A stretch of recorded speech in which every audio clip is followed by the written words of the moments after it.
Lyca production Subaskaran வழங்கும் Arun Vijay, Amy Jackson, Nimisha நடிப்பில் director Vijay இயக்கத்தில் மிஷன் சாப்டர் 1 திரையரங்கில் வெற்றிகரமாக ஓடிக்கொண்டிருக்கிறது. குடும்பத்தோட போய் பாருங்க. ராஷ்டிரிய ஜனதா தள கூட்டணியிலிருந்து விலகி பீகார் முதலமைச்சர் நிதிஷ்குமார் பாரதிய ஜனதா கட்சியுடன் மீண்டும் இணைவார் என பாட்னா அரசியல் வட்டாரங்களில் பரபரப்பாக பேசப்படுகிறது. அடுத்த கட்ட அரசியல் நகர்வுகள் தொடர்பான மர்மம் நீடிக்கும் நிலையில் இதுகுறித்து வரைகலை உதவியுடன் விளக்குவதற்காக இணைந்திருக்கிறார் செய்தியாளர் ஆனந்தி. இனி நீங்கள் தொடரலாம். கார்த்திகா மற்றும் பிரியா, நீங்க குறிப்பிட்ட மாதிரியே பீகார் மாநிலத்தை பொறுத்த வரைக்கும் இப்ப மிகப்பெரிய ஒரு அரசியல் குழப்பம் ஏற்பட்டிருக்கு. இது இந்தியா கூட்டணியிலையும் மிகப்பெரிய தாக்கத்தை ஏற்படுத்த போகுதுன்னு தான் அரசியல் விமர்சகர்கள், அரசியல் நிபுணர்கள் எல்லாமே சொல்றாங்க. குறிப்பா இப்போ பீகார் மாநிலத்தை பொறுத்த வரைக்கும் ஐக்கிய ஜனதா தளம் ஆர்ஜேடியோட கூட்டணி செஞ்சு அவங்க இப்ப ஆட்சியில இருக்கிறாங்க. அதன்படி முதலமைச்சராக நிதிஷ்குமார் இருக்கிறாரு, துணை முதலமைச்சராக தேஜஸ்வி யாதவ் இருக்கிறாரு. இப்படி இருக்கக்கூடிய நிலையில தான் நிதிஷ்குமார் இப்போ கூட்டணியில மறுபடியும் ஒரு மாற்றத்தை கொண்டு வர போகிறார் அப்படின்ற மிகப்பெரிய கேள்வி எழுந்திருக்கு. ஏன் அப்படின்னா, அப்போ ஆளுநர் மாளிகையில நேற்று முன்தினம் நடைபெற்ற ஒரு நிகழ்ச்சியில முதலமைச்சர் நிதிஷ்குமார் அதுல பங்கேற்றிருக்கிறாரு. ஆனா தேஜஸ்வி யாதவ் துணை முதலமைச்சர் இந்த நிகழ்ச்சியில பங்கேற்கல. இது ஒரு புறம்னா, இன்னொரு புறம் அந்த நிகழ்ச்சியில பாரதிய ஜனதா கட்சியை சேர்ந்த சட்டமன்ற உறுப்பினரும் அந்த மாநிலத்தோட எதிர்க்கட்சி தலைவராக இருக்கக்கூடிய விஜயகுமார் சின்ஹா அவர் இந்த நிகழ்ச்சியில பங்கேற்றிருக்கிறாரு. இந்த நிகழ்ச்சியில இவங்க ரெண்டு பேருமே நீண்ட நேரமா உரையாடி இருக்கிறாரு அப்படின்ற ஒரு தகவலும் வெளியாகி இருக்கு. ஸோ இந்த விஷயங்கள் எல்லாமே என்ன பண்ணுதுன்னா, ஐக்கிய ஜனதா தளத்துக்கும் ஆர்ஜேடிக்கும் இடையே இருக்கக்கூடிய அதிருப்தியை உறுதிப்படுத்தும் விதமாக இந்த விஷயங்கள்லாம் அமையுது. இப்ப இதனால ஆர்ஜேடியுடன் கூட்டணியிலிருந்து நிதிஷ்குமார் விலகுகிறாரா அப்படிங்கிற ஒரு மிகப்பெரிய கேள்வி எழுந்திருக்கு. இது மட்டும் இல்லாம இவர் இந்த கட்சியிலிருந்து விலகி பாரதிய ஜனதாவோட மீண்டும் கைகோர்க்க போகிறாரா அப்படின்ற கேள்வியும் இருக்கு. ஏன்னா ஐக்கிய ஜனதா தளத்தை பொறுத்த வரைக்கும் இதற்கு முன்பு அவர்கள் பிஜேபியோட கூட்டணியிலிருந்து ஆட்சியில இருந்திருக்கிறாங்க.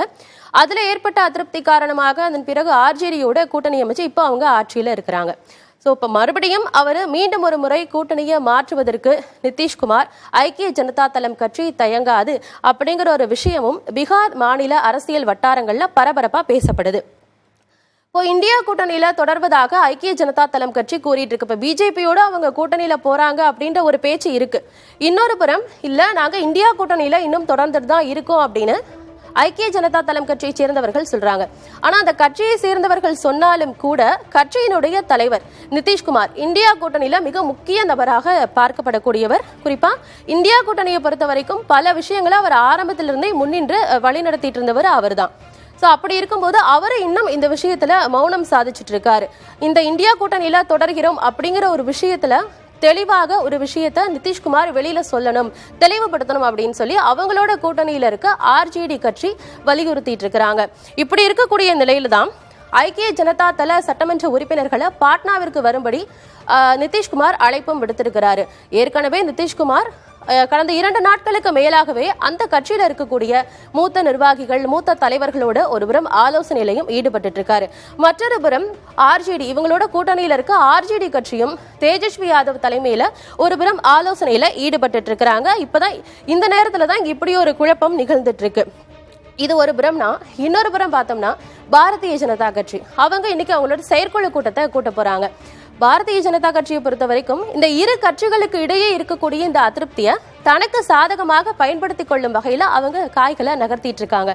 இப்ப இருக்கக்கூடிய நேரத்துல பாஜகவுக்கு 2 வாய்ப்புகள் இருக்கிறதா கருதப்படுது. என்ன அப்படின்னா, ஒண்ணு நிதிஷ்குமாரோட அவங்க கூட்டணியில சேர்றது.